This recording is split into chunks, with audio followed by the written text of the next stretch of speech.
So now we want to talk about the mole. And hopefully you've already watched the TED video talking about the mole and not the cute little critter that destroys your lawn. Okay, different concept in chemistry. Oops.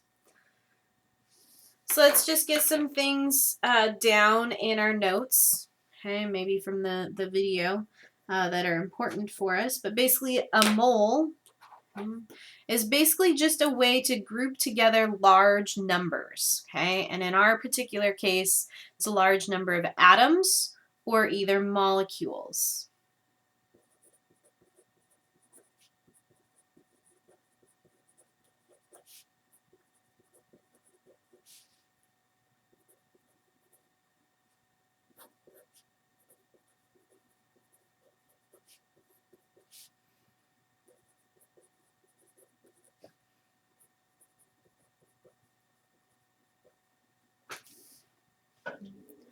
The shorthand for mole is MOL. I know that E is really tough for us. It's, just too many pen strokes there. That was sarcasm. But really, in actuality, that is our shorthand for mole. Okay, it's important that you make sure that you distinguish it from the shorthand for molecules. Okay, notice that molecules starts with moles. So the only way to shorthand molecules without getting it confused with moles is to shorthand that molic. Okay. So be aware of that when you're writing out your equations and numbers and such. Okay. Now, that video also talked about when we talk about a mole, we want to talk about Avogadro's number.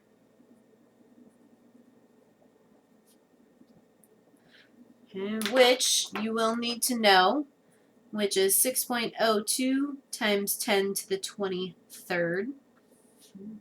And that's just like 12 is the number for dozen.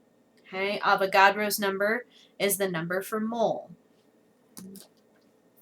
We have two different ways that we can use Avogadro's number with our mole.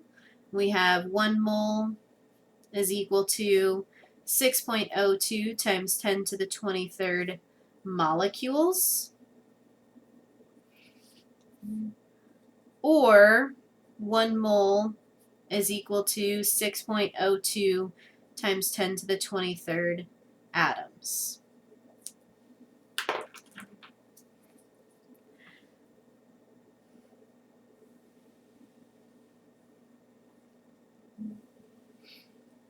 These are, or this is something that you're going to need to know.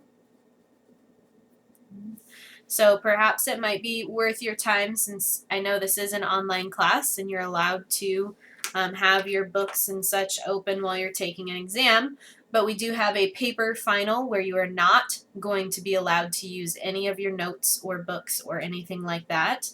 It might be worth your while to start a sheet of paper of things that you're going to need to know. Okay, so that way when you get to the final, you don't have to waste your time going back through your notes and figuring out what you were supposed to memorize and didn't. Okay, that way you just have a sheet of paper you can look at and just say, okay, these are the things that I need to remember that won't be given on that final exam. Okay, Avogadro's number and how to use it is one of those things that's not going to be given to you on the exam. Okay, so you're going to want to know, get to know this number very, very, very well. Now, what Avogadro's number allows us to do, hopefully you're seeing it, with this equal sign where we have 1 unit on the left side, an equal sign, and a unit on the other side. Okay, we can use Avogadro's number and this concept of the mole as a conversion factor.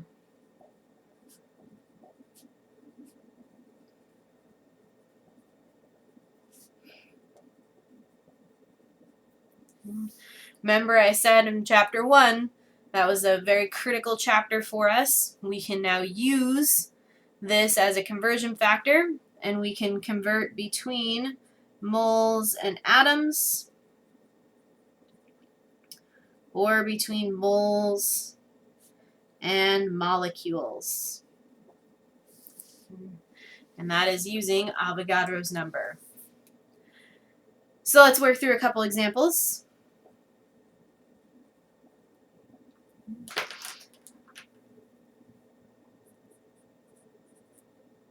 Let's look at how many molecules of aspirin are in 1.75 moles.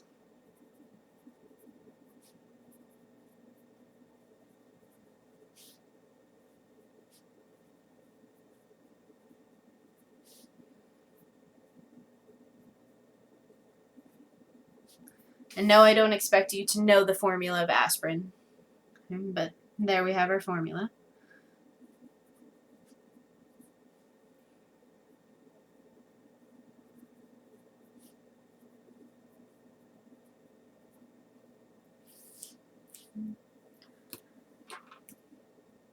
So what we're doing in this problem here is we've been given our 1.75 moles, and we want to convert this. What we're looking for is this in molecules.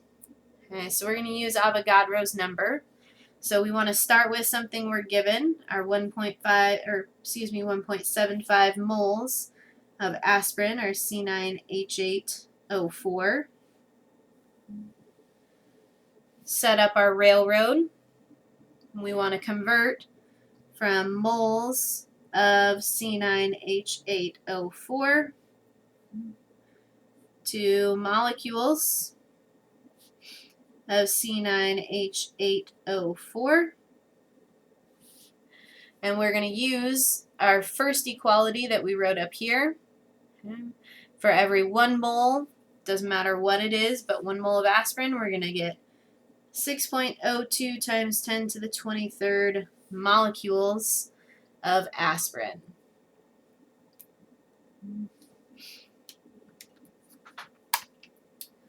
So, take our calculator, 1.75 times Avogadro's number, 6.02 times 10 to the 23rd.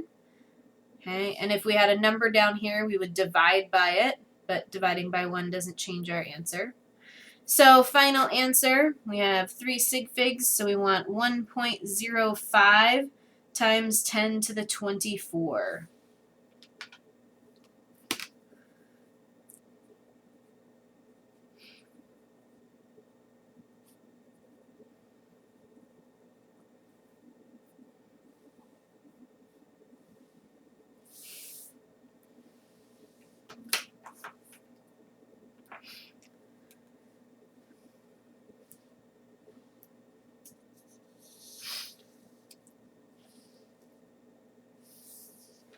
Now let's look at another example.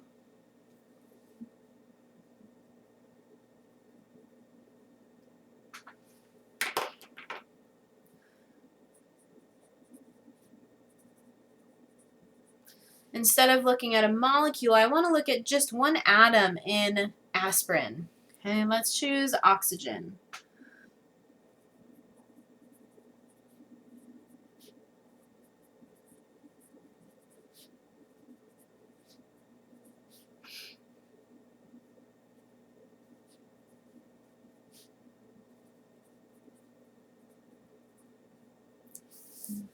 I want to know how many atoms of oxygen are in the 1.75 moles of aspirin. So basically what we're wanting to do is we are given,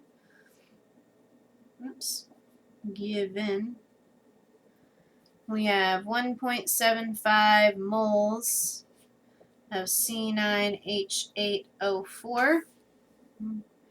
And we want how many atoms of oxygen. So anytime that we're dealing with atoms, we're going to have to involve Avogadro's number. Okay? So our general pathway that we're going to want to take, we have to start with what we're given.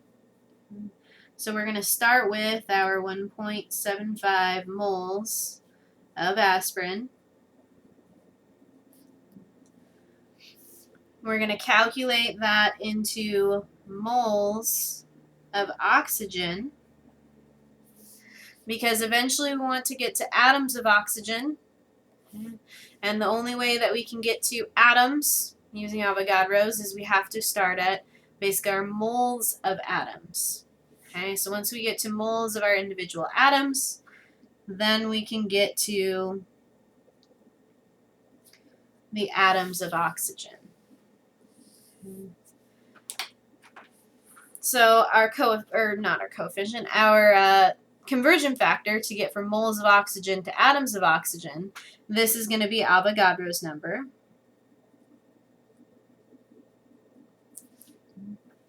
And the way that we're going to get from moles of our aspirin to moles of our oxygen is we're going to use our subscripts. We're going to use that 4 there to tell us basically our ratio of moles of aspirin to moles of oxygen. So basically what that means is while we're using the subscripts, and we could do this for the same for hydrogen or carbon, basically what we're saying is in 1 mole of aspirin, if we were to break that mole apart, we would end up with 4 moles of oxygen. Now again, I said we could do this for the other 2 too. So we could look at, say, 1 mole of aspirin is going to be equal to 8 moles of hydrogen, or 1 mole of aspirin is equal to 9 moles of carbon. Oops.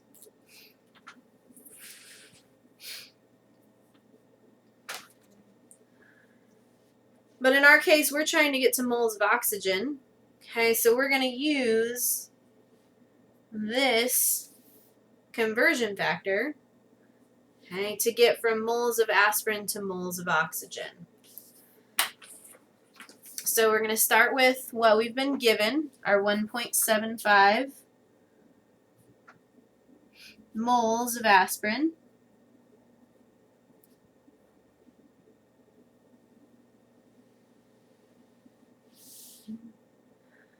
We want to convert from moles of aspirin to moles of oxygen. So we put moles of aspirin in the denominator so that our moles of aspirin cancel with what we started with. We're trying to get to moles of oxygen, so I'm going to put that up top.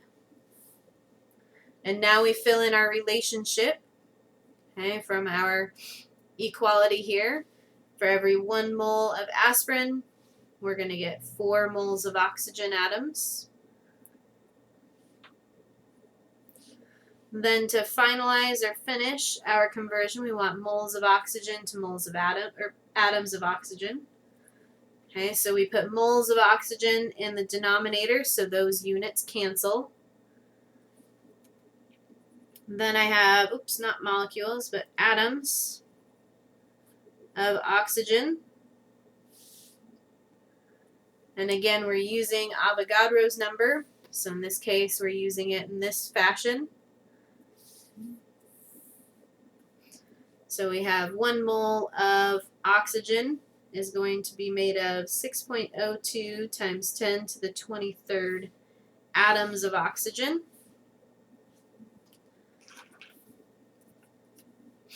So our units cancel. We started with moles of aspirin, and we have moles of aspirin in the denominator, moles of oxygen in the numerator, moles of oxygen in the denominator, and we're left with atoms of oxygen, which is what we're after.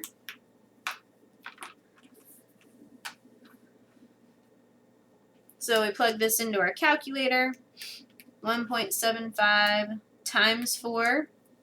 Okay, remember we multiply across, divide down, so divided by 1, which is the same thing. Then we multiply across, so multiply by Avogadro's number. and divide down, but it's 1, so it's not going to change our answer. And we started again with 3 sig figs, so we need 3 sig figs in our answer. So we have 4.21 times 10 to the 24.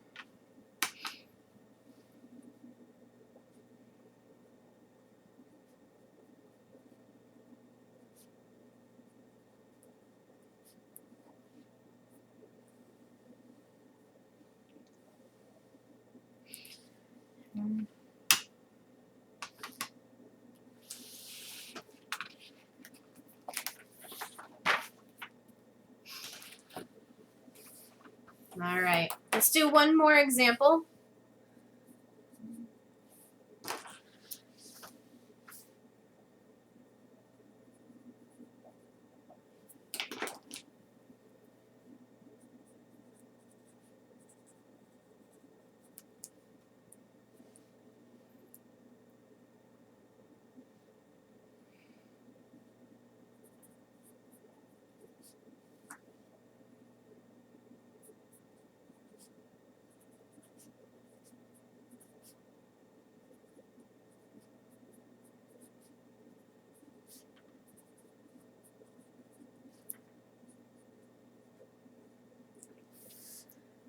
So let's look at how many moles of hydrogen are in 3.7 times 10 to the 26 molecules of hydrogen.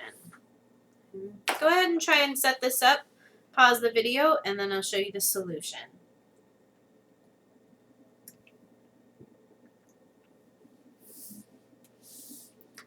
So in this case, we're starting with our 3.7 times 10 to the 26 molecules of hydrogen. We're in molecules, we're trying to get to moles, so we can use Avogadro's number. Okay. Molecules of hydrogen are up top, so we need molecules of hydrogen down in the denominator so that those cancel. Then we want moles of hydrogen up top. And to complete this conversion, right, we're going to use Avogadro's number. And Avogadro's number is for every 1 mole of hydrogen, so our 1 goes up top, we have 6.02 times 10 to the 23rd molecules.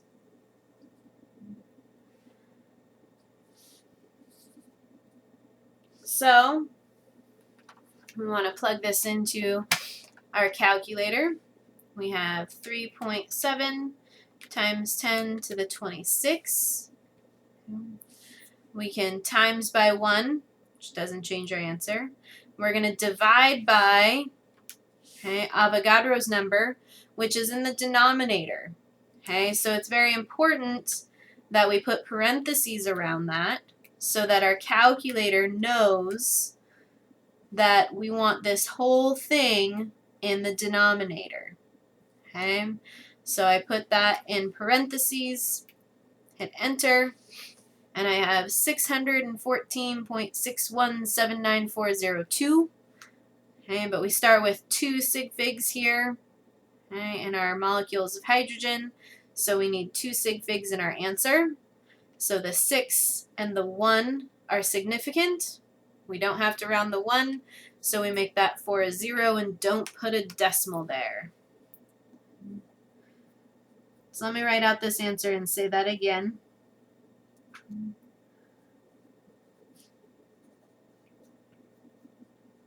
So that's what our calculator gave us. Okay. And we had 2 sig figs here. So we need 2 sig figs in our answer. So the 6 and the 1 become significant. So our final answer is 610 moles of hydrogen. And that 0 is not significant because we haven't put a decimal there.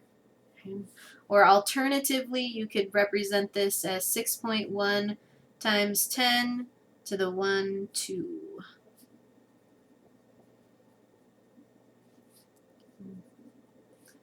So either answer would be correct. Now, once we get this late in the quarter, I don't put as much emphasis on sig figs.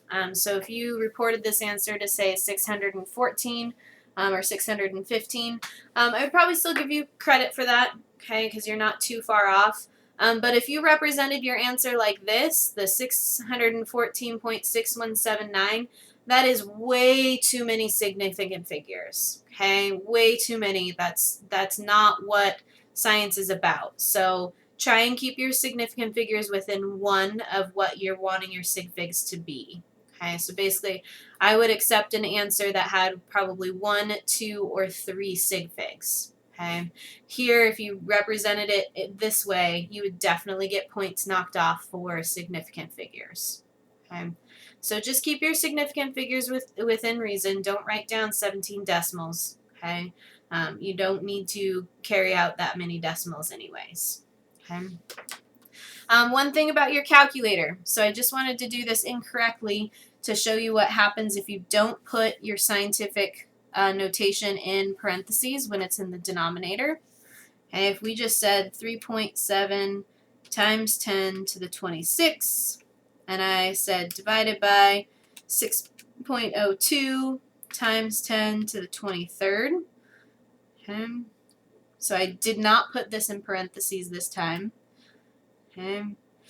Notice that my numerical answer here, I still have the 6.1 here, but we have times 10 to the 48th. Okay, that is way different than 6.1 times 10 to the 2. Okay, very, very different between these two numbers. Okay, so make sure whenever you have a scientific notation in the denominator that you always put the parentheses around it when you put it in the calculator. Okay, and for me, a lot of times I just put scientific notation in parentheses no matter what. If it's in the numerator, denominator, I just usually always put it in parentheses. That way you never have to guess as to whether or not your calculator is being as intelligent as you are.